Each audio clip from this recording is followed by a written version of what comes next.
Bienvenue à vous tous, âmes curieuses et cœurs ouverts.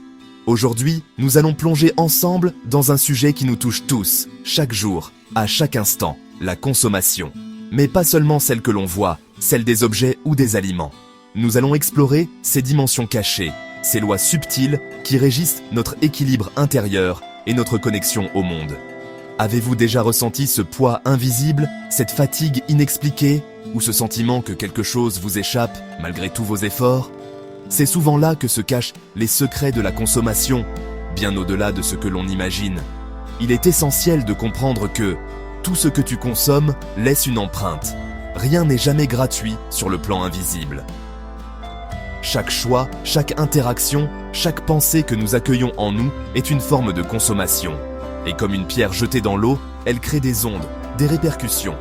Ignorer cela, c'est naviguer à l'aveugle dans l'océan de la vie, s'exposant à des courants insoupçonnés qui peuvent nous déséquilibrer ou nous alourdir. C'est une invitation à ouvrir les yeux sur ces échanges subtils, à prendre conscience de ce que nous donnons et recevons réellement à chaque instant. Car, voyez-vous, la loi de la consommation est une loi d'équilibre, de nature, de vie et de spiritualité. Elle ne se limite pas à nos transactions financières, elle est inscrite dans le tissu même de l'univers.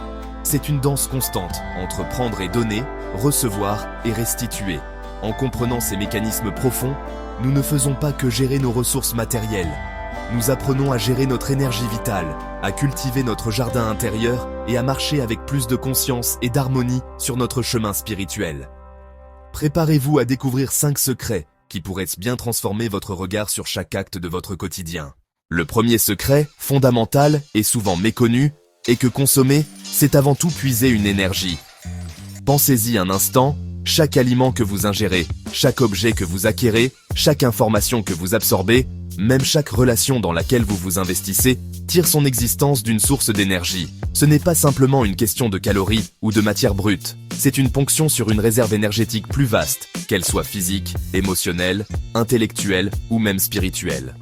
Nous sommes constamment en train de prendre quelque chose de l'univers, que ce soit l'énergie du soleil transformée par les plantes, l'énergie créative d'un artiste, ou l'énergie émotionnelle d'un ami qui nous écoute. Cette énergie n'est pas infinie et illimitée, sans une forme de conscience et de régénération. Ignorer ce principe fondamental, c'est s'exposer à une fatigue mentale persistante, à ce sentiment d'être vidé sans raison apparente. C'est accumuler des dettes invisibles, un déséquilibre intérieur qui se manifeste par du stress, de l'anxiété ou une perte de vitalité. Combien de fois nous sentons-nous épuisés après une journée de surconsommation, que ce soit de nourriture, de réseaux sociaux ou même de préoccupations? C'est parce que nous avons puisé sans conscience, sans reconnaître la valeur de l'énergie investie. Ce déséquilibre peut même affecter notre capacité à nous concentrer, à ressentir de la joie ou à nous connecter profondément aux autres et à nous-mêmes. Il est crucial de reconnaître que chaque prise a un coût énergétique. Alors, comment naviguer cela avec plus de sagesse? La première étape est la gratitude. Exprimer une réelle gratitude pour ce que nous consommons, reconnaître sa source et l'énergie qu'il contient, change déjà notre rapport à l'acte de consommer. Ensuite, la modération. Avons-nous réellement besoin de tout ce que nous prenons? Apprendre à discerner le besoin du désir compulsif est essentiel. Et enfin, la restitution symbolique. Cela ne signifie pas toujours rendre matériellement, mais peut-être offrir un service en retour, une prière, une pensée bienveillante, ou simplement prendre soin de ce que nous avons reçu. C'est un acte de reconnaissance qui rétablit un flux énergétique harmonieux. Le deuxième secret découle naturellement du premier. Toute consommation appelle une forme de rétribution. C'est une loi universelle d'équilibre. Un peu comme la troisième loi de Newton, en physique, pour chaque action, il y a une réaction égale et opposée. Dans le domaine de la consommation, cela signifie que tout ce que nous prenons, que ce soit matériel ou immatériel, doit être d'une manière ou d'une autre, rendu ou équilibré. Cette rétribution peut prendre de multiples formes. L'argent que nous dépensons, bien sûr, mais aussi l'effort que nous fournissons, le temps que nous dédions, une prière sincère, un acte de bonté ou une simple reconnaissance profonde. L'univers cherche constamment cet équilibre et nous faisons partie de ce grand système d'échange. Lorsque nous ignorons ce principe, lorsque nous prenons sans conscience de cette nécessité d'équilibre, nous créons des blocages énergétiques. Ces blocages peuvent se manifester dans nos vies par des difficultés financières inexpliquées, des relations tendues, un sentiment de vide intérieur, malgré l'accumulation de biens ou une stagnation générale. C'est comme si une dette s'accumulait sur un plan subtil, entravant le flux naturel de l'abondance et du bien-être. Ce sentiment de vide n'est pas un manque de choses, mais souvent un manque de circulation, un déséquilibre dans le donner et le recevoir. La vie nous invite alors parfois de manière inconfortable à prendre conscience de ce déséquilibre. Pour rétablir l'harmonie, il est crucial de développer une conscience énergétique, c'est-à-dire une sensibilité à ces flux invisibles. Cela implique d'assumer une responsabilité subtile pour nos consommations en reconnaissant que chaque choix a un impact. Et cela nous mène à une générosité équilibrée.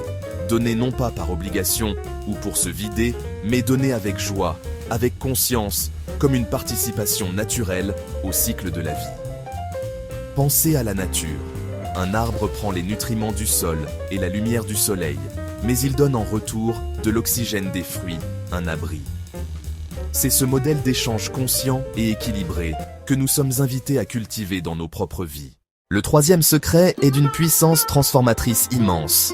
Tout ce que tu consommes te transforme, te façonne de l'intérieur.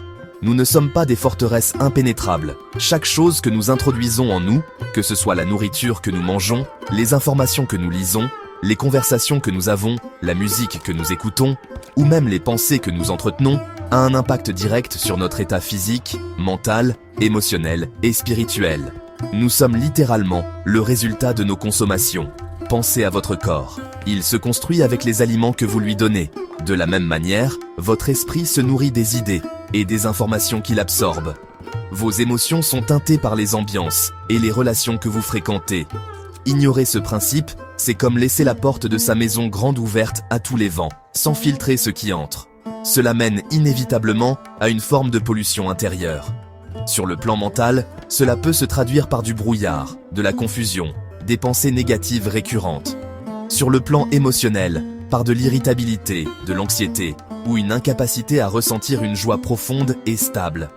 Physiquement, cela peut entraîner une baisse d'énergie, des maladies, un mal-être diffus.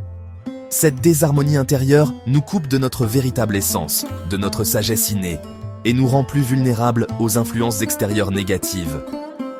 Nous devenons alors le reflet de ce chaos extérieur que nous avons laissé pénétrer. La clé ici est de cultiver une véritable hygiène intérieure, tout comme nous prenons soin de notre hygiène corporelle. Cela commence par une écoute attentive de son corps et de son intuition. Qu'est-ce qui me nourrit véritablement ? Qu'est-ce qui me draine ou me pollue ? Apprendre à dire non à ce qui ne nous sert pas est un acte d'amour envers soi. Cela mène naturellement à une simplicité choisie. Préférer la qualité à la quantité. Choisir consciemment ce qui élève notre vibration plutôt que ce qui l'abaisse. C'est sélectionner avec soin les aliments de notre âme pour qu'elle puisse s'épanouir dans la clarté et la lumière. Le quatrième secret nous emmène encore plus profondément dans la compréhension des conséquences de nos choix. Chaque acte de consommation laisse une empreinte invisible. Imaginez que chacune de vos actions, chaque objet acquis, chaque relation nouée, dépose une fine couche d'énergie, une trace subtile dans votre champ énergétique personnel et, parfois, dans le champ collectif. Cette empreinte peut être karmique, c'est-à-dire liée à la loi de cause à effet. Elle peut être énergétique, modifiant votre vibration personnelle, ou elle peut être émotionnelle, laissant des résidus de joie, de tristesse, de peur ou d'amour. Ces empreintes ne sont pas toujours immédiatement perceptibles, mais elles s'accumulent et influencent notre parcours. Ce qui est encore plus fascinant, et parfois troublant, c'est que ces empreintes peuvent être transgénérationnelles. Des schémas de consommation, des dettes énergétiques ou des charges émotionnelles non résolues peuvent se transmettre de génération en génération, influençant nos propres comportements, nos attirances et nos défis de vie sans que nous en ayons conscience. Ignorer cela, c'est risquer de reproduire inconsciemment des schémas limitants hérités de nos ancêtres, ou de porter des fardeaux qui ne nous appartiennent pas originellement. C'est ainsi que se créent et se perpétuent les dettes invisibles, ces poids que nous sentons sans pouvoir les nommer. Face à cela, il est essentiel de cultiver une lucidité éthique, s'interroger sur l'origine de ce que nous consommons, sur son impact sur les autres et sur la planète, sur les conditions dans lesquelles il a été produit. Développer une responsabilité énergétique, c'est prendre conscience que nos choix ont des conséquences vibratoires. Et enfin, s'engager dans un nettoyage spirituel régulier. Cela peut prendre la forme de méditation, de rituels de purification, de travail sur soi pour libérer les mémoires anciennes, ou de pratiques visant à élever notre fréquence vibratoire.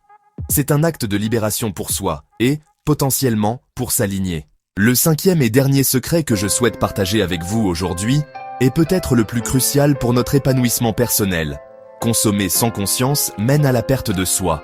Lorsque nos actes de consommation deviennent compulsifs, automatiques, dictés par des impulsions extérieures ou un vide intérieur que nous cherchons désespérément à combler, nous nous éloignons de notre véritable identité. La consommation devient alors un substitut à l'être. Nous cherchons à avoir plus d'objets, plus d'expériences, plus de reconnaissance, dans l'espoir que cela définira qui nous sommes. Mais c'est une illusion, un piège qui nous enferme dans un cycle sans fin de désirs insatiables. Ignorer ce principe a des conséquences profondes. Nous construisons une identité superficielle, basée sur des apparences, des possessions, des statuts sociaux, plutôt que sur nos valeurs profondes, nos talents uniques, notre connexion à notre âme. Cette identité d'emprunt est fragile, constamment menacée par la perte ou le changement. Elle nous coupe de notre guide intérieur, de notre intuition, de cette source de sagesse et d'amour qui réside en chacun de nous. Nous pouvons nous sentir perdus, anxieux, déconnectés, même au milieu de l'abondance matérielle, car ce qui manque est la connexion à notre essence véritable, à notre soi authentique. L'invitation ici est donc de cultiver la présence intérieure. C'est être pleinement conscient au moment de consommer, se demander « Est-ce que cela nourrit mon âme ou simplement mon ego ? Est-ce un choix conscient ou une fuite ? Cela peut mener à une sobriété volontaire, non pas une privation triste, mais un choix joyeux de consommer moins, mais mieux, de manière plus alignée avec qui nous sommes vraiment. Et ultimement, cela ouvre la voie à une connexion spirituelle plus profonde, où la source de notre joie et de notre plénitude ne vient plus de l'extérieur, mais de la richesse infinie de notre monde intérieur. C'est retrouver le chemin vers soi. Nous voici au terme de ce voyage, à travers les secrets de la loi universelle de la consommation. J'espère que ces réflexions ont éclairé votre chemin et ouvert de nouvelles perspectives. Rappelez-vous toujours que tu ne vis pas de ce que tu consommes, tu vis de ce que tu intègres avec conscience. Ce n'est pas la quantité qui compte, mais la qualité de présence, d'intention et de gratitude que nous mettons dans chaque acte.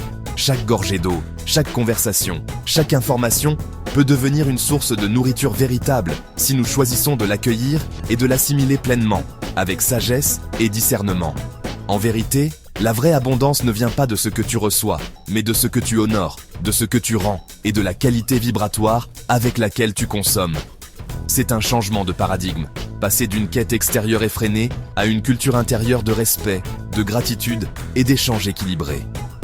L'abondance est un état d'être, une reconnaissance de la richesse déjà présente en nous et autour de nous, et une participation active à la circulation de cette énergie de vie. C'est savoir que nous sommes soutenus lorsque nous vivons en alignement avec ces lois universelles. Si cette vidéo a touché quelque chose en toi, ne laisse pas ce moment passer. Like, abonne-toi et partage cette lumière. Chaque geste compte pour élever la conscience autour de nous. Ensemble, nous pouvons créer une vague de consommation plus consciente, plus respectueuse, plus aimante. Merci de votre présence, de votre écoute et de votre engagement à devenir des consommateurs plus éclairés pour votre propre bien-être et celui du monde qui nous entoure. Continuez à chercher, à grandir et à rayonner votre lumière unique.